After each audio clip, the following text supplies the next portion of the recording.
Amém. Boa tarde, Barca. Tem alguém feliz aqui hoje? Amém. Queria bater um papo rápido com vocês. Hoje é um dia muito especial para a gente. Estamos fazendo esse momento aqui com todos os ministérios para a gente se capacitar. Então, se você puder, abre comigo lá em Atos, capítulo 6. Atos, capítulo 6. Queria falar sobre isso que está aqui na tela com você. O que Deus quer de você. É aquela pergunta que por vezes todos nós fazemos. O que Deus quer de mim? Eu espero responder essa pergunta aqui hoje para vocês. A gente vai meditar nesse texto de Atos capítulo 6, do verso 1 ao verso 7. Quem achou diz amém. Quem não achou diz misericórdia. Vou esperar os misericordiosos. Amém. Vamos ler. Diz assim: à medida que o número de discípulos crescia, surgiam murmúrios de descontentamento. Os judeus de fala grega se queixavam dos de fala hebraica, dizendo que suas viúvas estavam sendo negligenciadas na distribuição diária de alimento. Por isso, os 12 reuniram todos os discípulos e disseram: não é certo negligenciarmos o ministério da palavra de Deus, a fim de servir às mesas. Sendo assim, irmãos, escolham 7 homens respeitados, cheios do Espírito Santo e de sabedoria, e nós os encarregaremos desse serviço. Então nós nos dedicaremos à oração e ao ensino da palavra. A ideia agradou a todos e escolheram Estevão, homem cheio de fé e do Espírito Santo. E também Filipe, Prócoro, Nicanor, Timon, Parmenas, Nicolau de Antioquia, que antes havia se convertido ao judaísmo. Esses 7 foram apresentados aos apóstolos, que oraram por eles e lhes impuseram as mãos. Assim, a mensagem de Deus continuou a se espalhar. O número de discípulos se multiplicava em Jerusalém e muitos sacerdotes também se converteram. Será que você pode curvar a tua cabeça, fechar os teus olhos? Vamos ter mais um tempo de oração.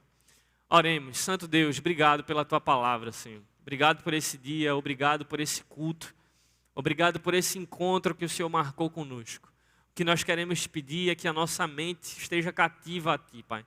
Se tem algo que queira nos distrair, sejam pessoas que estão ao nosso lado, conversas paralelas, pensamentos intrusivos, o nosso próprio celular.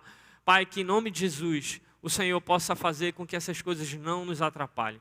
Que o Senhor possa trazer foco ao nosso coração, para que a gente possa ouvir a Tua palavra, como uma semente que é plantada aqui no nosso coração, a fim de que ela floresça e dê fruto, fruto que permaneça, e que o Senhor seja glorificado por meio de nós como discípulos maduros, pessoas que vivem a Tua imagem e semelhança na terra, Senhor. Fala conosco, em nome de Jesus nós te oramos, e a Barca diz amém. Gente, esse texto que eu trouxe aqui para falar com vocês, ele é muito oportuno para a gente na Barca hoje. Ele fala sobre o desenvolvimento da igreja primitiva, a igreja ali dos primeiros séculos. Jesus já havia morrido, ressuscitado, apareceu aos discípulos num evento muito conhecido por todos nós, chamado de Pentecostes, onde todos eles foram cheios do Espírito Santo, e eles pregam a palavra. 3.000 homens se convertem, depois Pedro prega de novo, 5.000 pessoas se convertem. As pessoas ao redor ali começam a ver o cristianismo crescendo, os apóstolos são usados por Deus a fim de pregar a mensagem, curar enfermos, realizar milagres e prodígios, e o evangelho começa a crescer. É interessante que quando a gente lê esse texto, a gente vê no verso 7 que inclusive muitos sacerdotes se convertiam ao cristianismo. Era porque Deus estava não apenas alcançando pessoas que eram consideradas mais leigas da sociedade, muitos gentios, mas até pessoas que tinham outras fés muito bem embasadas, como os sacerdotes, estavam se convertendo ao cristianismo. E por que isso se deu? Eu penso muito que essa pergunta que está aqui no telão para você, o que é que Deus quer de você, rondou, por vezes, os discípulos daquela época. Todos nós nos perguntamos essa questão existencial. Por que eu nasci? Por que eu existo? O que Deus quer de mim? Sabe, principalmente nós que somos cristãos, direcionamos as nossas questões a Deus. O que Deus quer de mim? E eu espero, assim como os discípulos do primeiro século na igreja primitiva encontraram uma resposta em Deus, para que eles fossem úteis ao propósito de Deus na terra, você possa encontrar essa resposta aqui hoje também.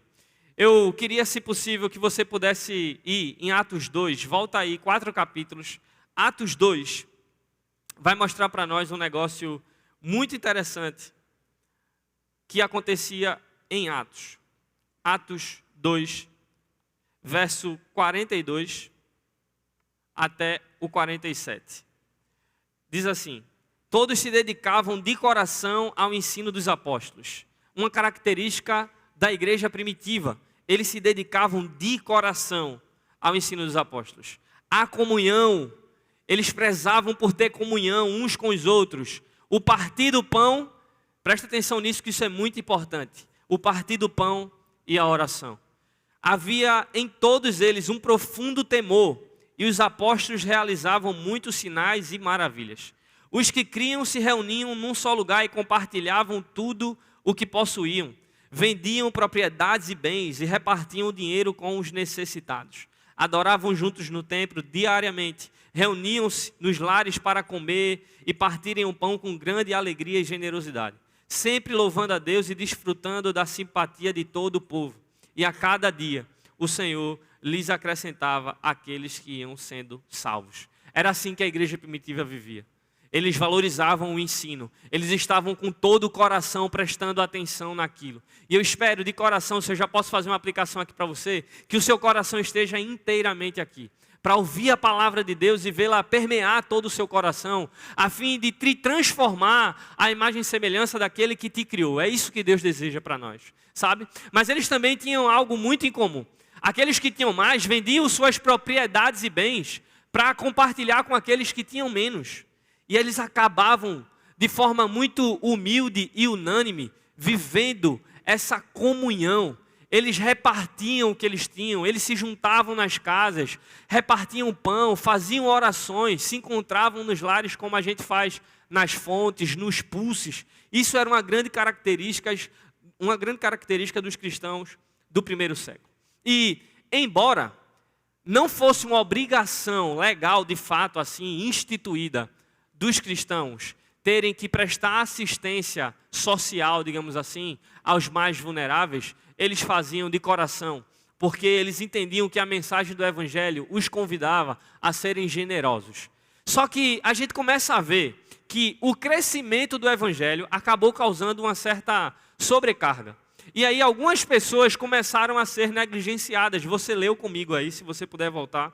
Verso 1 vai dizer que os judeus de fala grega estavam se queixando dos de fala hebraica, dizendo que suas viúvas estavam sendo negligenciadas nessa distribuição de alimento. Nessa assistência que a igreja fazia, alguns estavam sendo negligenciados. E a gente começa a perceber que não é necessariamente porque faltavam recursos, mas faltavam pessoas para administrar corretamente os recursos. Conforme a gente foi lendo, a gente viu que foi necessário instituir os primeiros que são chamados diáconos, aqueles que foram chamados para fazer esse serviço de assistência à igreja, porque os apóstolos sozinhos não estavam dando conta de tanto trabalho, tendo em vista o crescimento que a igreja vivia. Cada vez mais pessoas estavam se chegando e os apóstolos não davam conta disso. E eu queria falar para você, pelo menos algumas coisas que a gente aprende com a missão. Eu queria, se alguém puder me ajudar, o slide não está passando aí. Valeu. O texto de Mateus, capítulo 9, versos 37 e 38, diz assim: disse Jesus a seus discípulos, a colheita é grande, mas os trabalhadores são poucos. Orem ao Senhor da seara, que envie mais trabalhadores para os seus campos. Eu aprendo pelo menos 3 coisas com o relato de Atos e com essa afirmação de Jesus aos seus discípulos diante da missão que a gente enfrenta. 3 verdades que a gente aprende sobre isso. Primeira verdade, gente, sempre terá muito trabalho. Quem serve aqui na barca? Levanta a mão. Pode baixar. Para quem serve, para quem não serve, eu quero dizer uma verdade para você. Jesus quer transmitir essa verdade para você. Ele fala isso para os seus discípulos e ele não poupa verdades difíceis. Sempre terá muito trabalho. Uma primeira coisa que eu posso falar para você e adiantar é que se você deseja ser um discípulo de Jesus e você deseja ter pouco trabalho, essas coisas não caminham juntas. Todo discípulo de Jesus, ele vai trabalhar e ele vai trabalhar muito, porque os campos estão cheios de trabalho e poucos são os trabalhadores. Essa é a segunda verdade que a gente aprende sobre a missão de Jesus. São poucos os trabalhadores. É pouca gente se responsabilizando por muito e muita gente se responsabilizando por nada. É muita gente olhando as pessoas que trabalham e super admiram. Nossa, como eu gosto do meu amigo. Ele serve na igreja e está em alguns ministérios, ele lidera. Que cara massa, que menina incrível. É muita gente olhando para pouca gente trabalhando. Jesus mostra isso. Poucos são os trabalhadores. Tem gente se matando de trabalhar, enquanto tem gente só desfrutando do descanso o tempo todo. Isso é triste. Mas é uma verdade que Jesus não poupa a mim e a você da missão. E uma terceira verdade da missão é que missão se faz em oração e dependência. Perceba que Jesus não nega a verdade. Ele diz assim, vocês são meus discípulos. Entenda uma coisa, tem pouco trabalhador. É muito trabalho, mas não depende de vocês. Jesus não diz assim, olha, vai falando com teus amigos aí, chama geral. Vamos chegar junto todo mundo. Galera, quem está afim de trabalhar, vamos junto. Jesus não fala isso. Jesus diz assim, ore ao Senhor da seara, para que envie mais trabalhadores. É Jesus dizendo assim, olha, a necessidade é grande, mas ela não se faz olhando para o outro. Ela se faz olhando para mim. A missão depende do início ao fim de Jesus. E ele não precisa de muitos. Ele nunca precisou de muitos. O que o Senhor precisa é de pessoas que orem e de pessoas que dependam dEle. É assim que a gente faz a missão. Amém? Continuando o texto, verso 2. Continua aí comigo. A gente vai ver, por isso os discípulos, os 12, reuniram todos os discípulos e disseram, não é certo negligenciarmos o ministério da palavra de Deus a fim de servir as mesas. Sendo assim, irmãos, escolham 7 homens respeitados, cheios do Espírito Santo e de sabedoria, e nós os encarregaremos desse serviço. Então nós nos dedicaremos à oração e ao ensino da palavra. O que é que Deus quer de você? A partir disso que a gente lê, o que Deus quer de você. Eu gostaria de dizer algo, que Deus quer de você consciência. Tem muita gente que não tem consciência do que Deus quer de si. Os apóstolos não eram esses. Talvez você leia esse texto e você enxergue os apóstolos querendo se colocar como superior aos demais.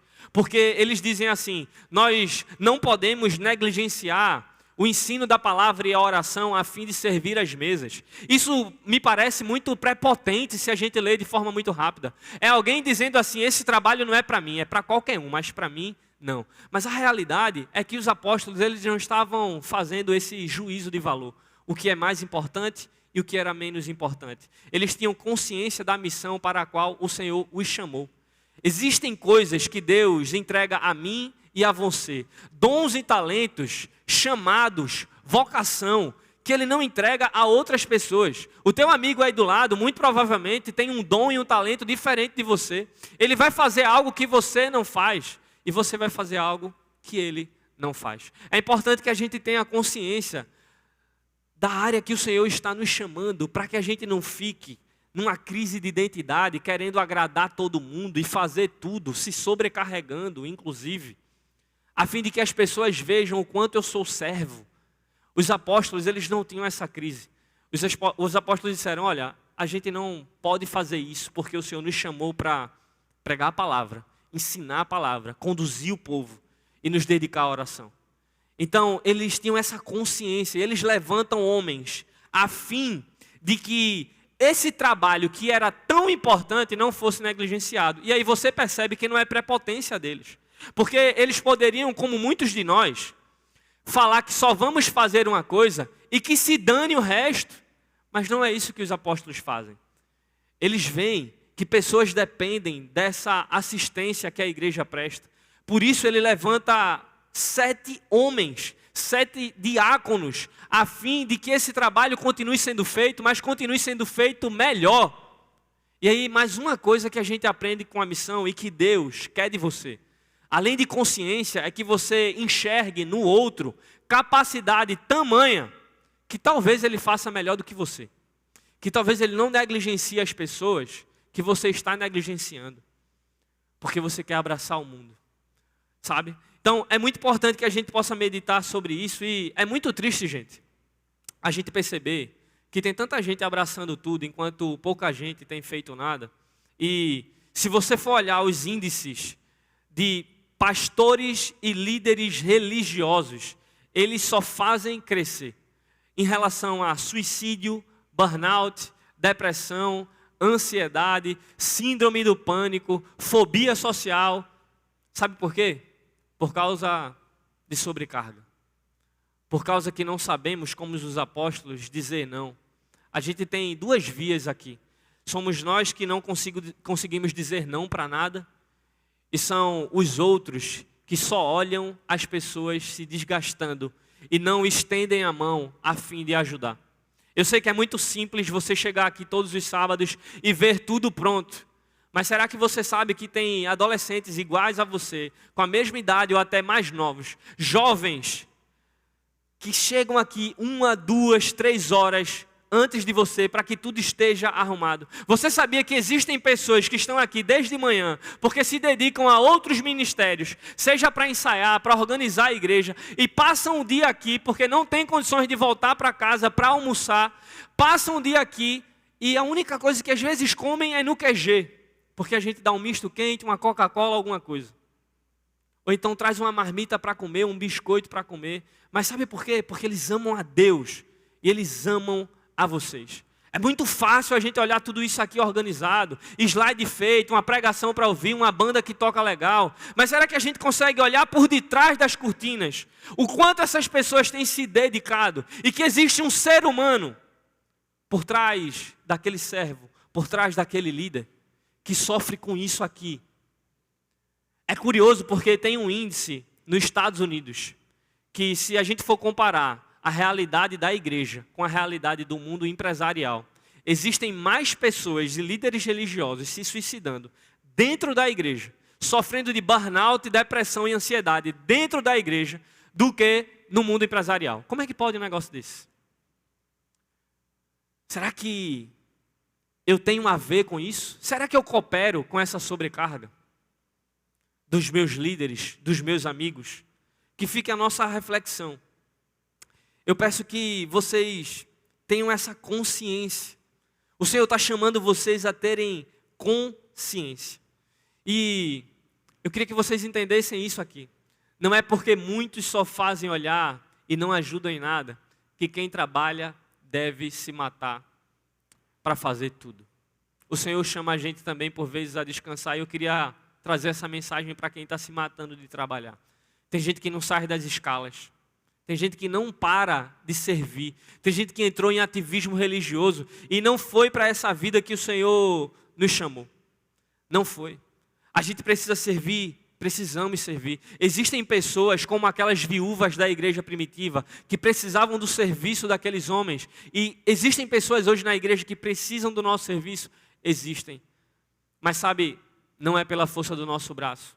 Não é se a gente trabalhar mais as coisas vão melhorar. É em oração e em dependência do Senhor. Sabe, a solução não é a gente olhar para nós e quanto mais eu posso fazer a fim de que as pessoas sejam alcançadas, não. Meu Deus, qual é a parte que me cabe? E orar ao Senhor da Seara para que Ele envie mais trabalhadores. Será que, vou dar uma de pregador pentecostal, olha para o teu irmão do lado e diz assim: meu irmão, será que Deus pode contar com você? Será que Deus pode contar com você? Essa é a minha pergunta para você. Pode olhar para mim agora, tá certo, passou, agora a gente vira presbiteriano. Será que Deus pode contar com você? Essa é a minha pergunta. Um dos motivos que o Senhor nos convida e que os apóstolos fazem é olhar para o lado, é olhar para além de si, porque missão se faz assim também. Missão não é olhando para o eu, mas o reino avança quando nós vamos para além de nós mesmos. O reino avança quando nós olhamos para o lado e enxergamos diáconos, como os apóstolos enxergaram. A gente enxerga potenciais do nosso lado e os impulsiona a servir na missão de Jesus. Tamanho privilégio é servir na missão de Jesus. Tamanho privilégio. Não existe privilégio maior no mundo do que você estar junto com o Criador do universo, redimindo todas as coisas. Não tem preço que pague você ver pessoas nos domingos, nos sábados aqui, entregando a vida ao Senhor. Casais que iam se separar, reatando o casamento, seus filhos agora felizes, a família restaurada, pessoas que sofriam de enfermidade sendo curadas, pessoas que estavam indo para o inferno agora sendo salvas. Não tem preço que pague isso. E o Senhor te chama a fazer parte desse reino.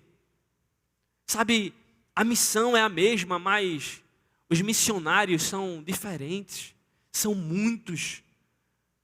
O Senhor quer chamar você, não apenas a mim, não apenas a esses que já levantaram a mão aqui e servem. Gente, é muito sério o que a gente faz. Essa semana especificamente, uma mãe me manda um e-mail. Curioso, que quase ninguém manda e-mail hoje, mas uma mãe me mandou um e-mail. E no texto do e-mail, dizia assim: por favor, me ajudem. Me ajudem. Meu filho tem 17 anos e não sai do quarto. Ponto final. Eu acho que você não sabe a dor dessa mãe. Eu acho que você, ainda mais, não sabe a dor desse adolescente que está trancado no quarto todos os dias, com 17 anos, com várias crises, e não consegue bater de frente com seus problemas, porque ele não entende que existe a solução. Não é uma, é a solução para os seus problemas, a solução para a sua vida. E existe uma mãe desesperada, porque ela entende que existe a solução e que gostaria que essa solução alcançasse o seu filho. Então, na esperança de alguém ajudá-la, ela envia um e-mail, porque provavelmente ela já deve ter tentado de tudo. Por favor, me ajudem. Meu filho não sai do quarto. A minha pergunta para você é: o que você faria no meu lugar? O que você faria? Ariel, eu ia ligar para essa mãe. Cara, eu ia descobrir quem era esse menino. Eu acho que eu ia na casa dele, a gente ia orar. Eu ia juntar um grupo de amigos, a gente ia tentar entrosar ele na barca. Pois é, meu irmão. Existem vários outros desses por aí. Existem pessoas que não estão trancadas nos quartos, mas vêm aqui para a barca e sentam sozinho. E você não chama para perto. Existem pessoas que vêm aqui para a barca, que passam e você não fala, não dá um abraço. Existem pessoas que estão nos visitando, você não sai do seu lugar para falar: meu irmão, que massa que tu tá aqui, bicho. Mas existe muita coisa errada que acontece. Tu viu a roupa daquela menina? Meu irmão, aquele cara ali, velho, o que é que tá fazendo aqui? Ah não, porque aquela menina se junta com aquele grupo, a gente parece que fala mais mal, a gente mais desconstrói o evangelho do que a gente constrói. A gente mais acusa as pessoas do que apresenta a elas a boa notícia para os seus problemas. A gente está convidando, na verdade, as pessoas a não virem mais, a se trancarem nos seus quartos e a permanecer com os pais desesperados. Porque talvez nem nós mesmos acreditamos nessa mensagem que a gente vem aqui ouvir toda semana. Porque se a gente acreditasse de verdade, talvez a gente pregaria o evangelho. A gente amaria as pessoas. A gente as conduziria a Cristo. E a minha pergunta para você, mais uma vez, é: o que Deus quer de você? Sabe, eu estava escrevendo esse sermão e o início, o tema era: o que Deus quer de nós? Mas às vezes é muito fácil a gente no nós se retirar. É muito fácil no nós a gente enxergar o problema do meu amigo do lado.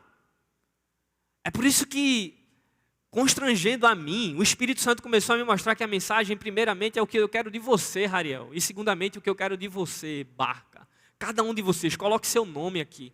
Não é o que Deus quer da pessoa do teu lado. Porque Ele quer alguma coisa, com certeza.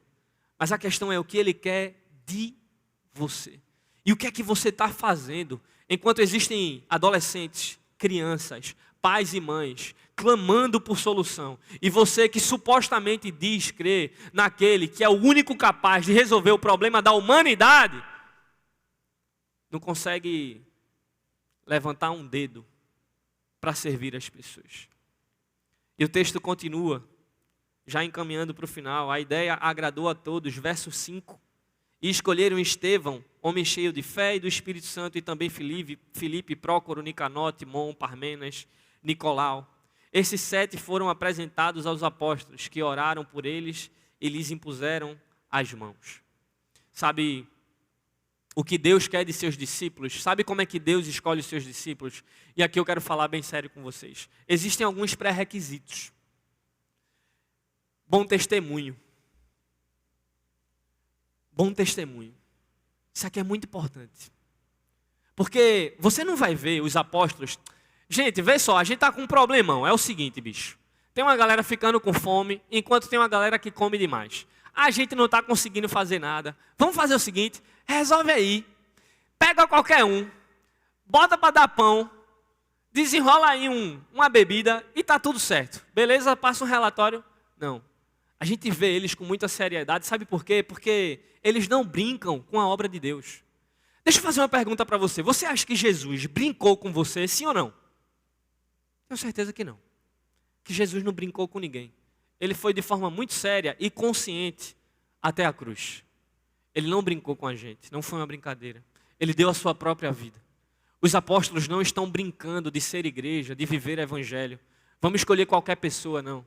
Sabe, Jesus nos chama como nós estamos. Ariel, tu não conhece meus pecados.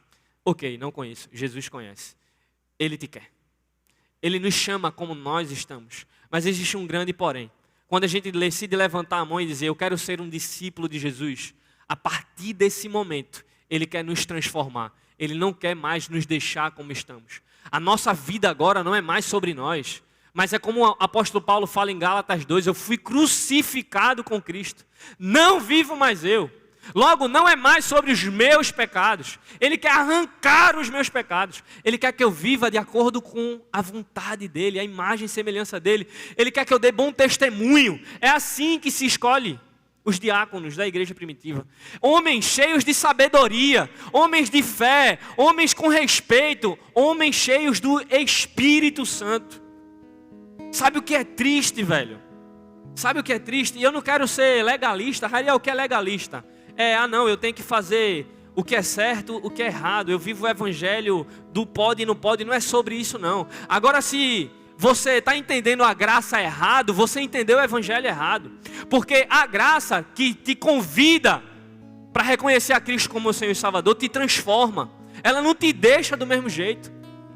Tem gente que, não, poucos são os trabalhadores, Jesus. Oxe, estamos juntos, conta comigo. Aí a pessoa quer ficar servindo, mas quer continuar com a vida errada, imoral. A pessoa não permite ser transformada. A minha pergunta para você é, será que de fato você é um discípulo de Jesus? Será que de fato o Senhor recebe o teu serviço? Porque não pense que Jesus está mais preocupado com o que você faz do que com o que você é. A verdade é que se tu acha que Deus se importa mais com o que tu faz do que como tu é, teu destino será o mesmo de Judas. Eu sinto te dizer. Você pode caminhar a vida inteira aparentemente com Jesus e se descobrir no mesmo lugar que Judas foi. Talvez você seja mais amigo de Satanás, mesmo estando servindo a Jesus, do que amigo de Jesus. Tem gente que quer colocar a mão aqui e servir nos ministérios, mas na escola é um imoral. Pega todas. No TikTok é o cara. A menina pega todos. Palavrão rola solto. fala mal uns dos outros, palavras torpes da boca, estão fazendo um desserviço para o reino de Deus. São discípulos de Satanás, não de Jesus. Se isso dói em você, é porque você talvez esteja vivendo assim. E uma boa notícia que eu tenho para te dizer é que há uma solução. E não é a minha pregação. É Jesus. É só Jesus, meu irmão. Para de brincar com Jesus, velho. Para de brincar. Pior do que a falta de discípulo, pior do que falta de líder, pior do que falta de pastor, é a presença de discípulos imorais, é a presença de líderes imorais, é a presença de pastores imorais. Porque hoje a gente vive uma decadência no evangelho no Brasil. Porque as pessoas brincam tanto com um pastor é ladrão, só quer dinheiro do servo, e igreja não presta. Não, nem sempre foi assim. Antes as pessoas valorizavam pastores. Sabe por quê? Porque existem pastores que estão fazendo mais um trabalho de Satanás do que para o reino de Jesus. Não queira ser essa pessoa, meu irmão. Jesus não quer isso para você. Jesus não quer isso para você. E deixa eu te falar, talvez você esteja tão preocupado porque poucos são os trabalhadores e você quer servir de qualquer jeito. Meu irmão, Jesus não precisa de você. Jesus não precisa de você. Aprenda isso. Eu quero que tu enxergue desde o Antigo Testamento Jesus, o Senhor, o Espírito Santo, conduzindo Israel de forma soberana. Ele pega Moisés para liderar Israel e sair do Egito. Ele não precisou de muitos. Ele pega Gideão, que vai contra um exército, presta atenção nisso, Gideão vai contra um exército dos midianitas, de 135 mil homens. É muita gente. E o Senhor pega o exército de Israel que está com Gideão e manda esse para casa, manda esse para casa, ficam 300 homens. Talvez você diga assim, Ariel, não acredito nisso aí não tenho fé não. Ok, é questão de fé. É crendo em Deus. E com 300 homens eles destroem 135 mil do outro exército. Sabe por quê? É Deus mostrando para mim e para você, desde Gênesis a Apocalipse, que Ele não precisa de muitos. Ele não precisa de muitos. Alguém me ajuda a passar? Obrigado.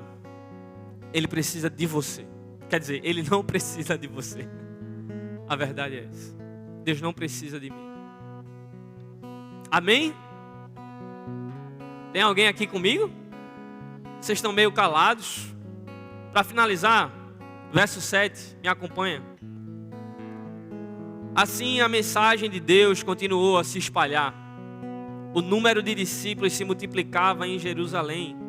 E muitos sacerdotes também se converteram ao Evangelho. Esse é o resultado. Esse é o resultado quando a gente olha para além de nós mesmos. Esse é o resultado quando eu tenho consciência do que Deus me chamou para fazer. E quando eu impulsiono outros a fazerem o que Deus os chamou para fazer. É quando a gente em unidade pode se juntar e repartir tudo, inclusive o serviço, para que o reino de Deus avance. E o resultado não é outro, é o avanço do reino de Deus. É a mensagem que se espalhou. São pessoas sendo convertidas, famílias restauradas, o inferno sendo saqueado, pessoas que sofriam agora conhecendo a verdadeira alegria.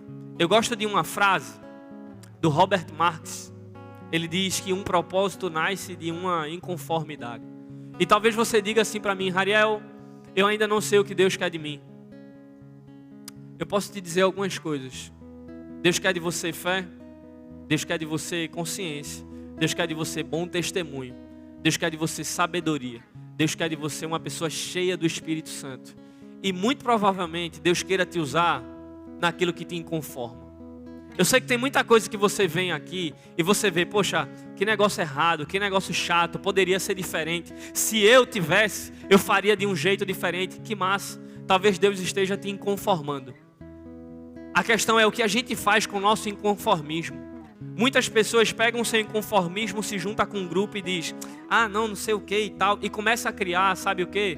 Pequenas facções na igreja, pequenas tribos na igreja, que ao invés de edificar o corpo, ser sábio, edificando o corpo, não, começa a dividir o corpo. Deus não se agrada disso. Sabe o que é que Deus quer? Não estou gostando dessa parada, eu vou chegar aqui, ó. Meu irmão, o que eu posso fazer para contribuir com isso? Eu creio que Deus quer me usar nisso. Eu creio muito nisso. Um propósito nasce de uma inconformidade. Semanalmente, gente, eu recebo semanalmente pais, adolescentes, jovens que falam comigo, que estão em crise com suas vidas, que estão em vícios de pornografia, que estão querendo tirar suas próprias vidas, que já tentaram se suicidar, que estão com ansiedade à flor da pele. E eu fico: meu Deus, eu não consigo alcançar todo mundo. Mas uma coisa é fato. Eu penso que se todos nós nos uníssemos, muitas pessoas que estão ao nosso redor seriam amparadas. Muitas pessoas seriam aliviadas. Se a gente amasse de verdade, muitas pessoas se chegariam a nós e voltariam aqui. Não apenas seriam visitantes. A questão é o que nós estamos fazendo. Será que você está fazendo o que Deus quer de você? Por favor. É um apelo meu. Não brinque com o evangelho, cara. Se esforce. Graça não é contrário a esforço, mas é contrário a mérito. A gente não tem mérito nisso, mas que a gente gaste a nossa vida. Eu tenho o privilégio de trabalhar aqui. Vocês não me imaginam, minha esposa é testemunha. A minha luta é voltar para casa. E não é porque eu não amo minha casa, eu sou recém-casado. Pense como eu amo minha casa. Amo minha esposa, amo o meu lar. Mas é porque quando eu estou aqui, meu irmão, tem muito trabalho a ser feito. Tem dia que eu saio daqui meia-noite, 10 da noite. Eu poderia cumprir horário tranquilo. E não é sobre mim não, eu não quero me vangloriar não, eu sou muito pecador. Mas é porque eu vejo a aflição desses pais, eu vejo a aflição de vocês, dos amigos de vocês. E eu sei que existe algo que Deus pode fazer através de nós. E eu quero fazer parte disso. Eu quero fazer parte disso. E aí eu me sobrecarrego. E aí tem dia que eu estou mal pra caramba. Aí tem dia que eu não durmo direito. Tem dia que a mente não para. Tem dia que minha esposa diz: Ariel, tá na hora de dar uma segurada aí, né? Eu quero atenção. E a gente vai vacilando e a gente vai acertando. E essa é a nossa luta. Mas isso poderia ficar mais fácil se todos nós participássemos. E eu quero finalizar mostrando para você esse quadro aqui. Tem diversos ministérios aí. A gente vai acabar o culto agora, eu vou fazer uma oração. Você vai ter 2 minutinhos para tomar uma água aí no banheiro. E normalmente a gente tem os nossos GRs. Teremos GR, mas vai ser diferente. Os GRs vão ser por ministério, certo? Então, você vai procurar o seu ministério. Ariel, eu não estou em nenhum ministério, eu não estou servindo, tem problema nenhum. Todos vocês, inclusive quem nos visita, todos vocês estão convocados a estarem em alguma sala para conhecer algum ministério da gente. Então, tu quer ir para o ministério da cantina, que precisa muito da sua ajuda? Muito. A cantina está precisando de ajuda. Vai lá na cantina, vão ter um treinamento. Lojinha da Barca vai ter um treinamento lá no container. A gente vai ter um treinamento na sala 2, no QG da Barca. E depois que acabar o treinamento, todo mundo pode ir lá comer também. Tem misto quente, tem refrigerante lá. O Analytics não vai ter treinamento hoje, mas gestão de culto vai ter treinamento. Mídia tem treinamento na House Mix. A gente vai ter treinamento da integração. Podcast não vai ter hoje, mas a gente vai ter Barca Band aqui. E nós vamos ter comunicação também em uma das salas lá. Ariel, quero fazer parte da comunicação. Pode ir lá. Eu queria conhecer mais a integração. Pode ir na sala da integração. A única coisa que eu quero pedir para você é: não fique sentado. Não vá embora. Não deixe que a mensagem do Evangelho entre aqui e saia por aqui. Não seja alheio à dor dos outros e ao chamado de Cristo. Que você agora seja um dos poucos trabalhadores que muito trabalha. Esse é meu convite para você. Ariel, eu tenho medo. Bem-vindo ao clube. Ariel, eu não me acho capaz. Bem-vindo ao clube. Ariel, você não conhece meus pecados. Meu irmão, tu também não conhece os meus. Bem-vindo, Jesus te chama. Fecha teus olhos, curva tua cabeça. Oremos. Santo Deus, obrigado pela tua palavra.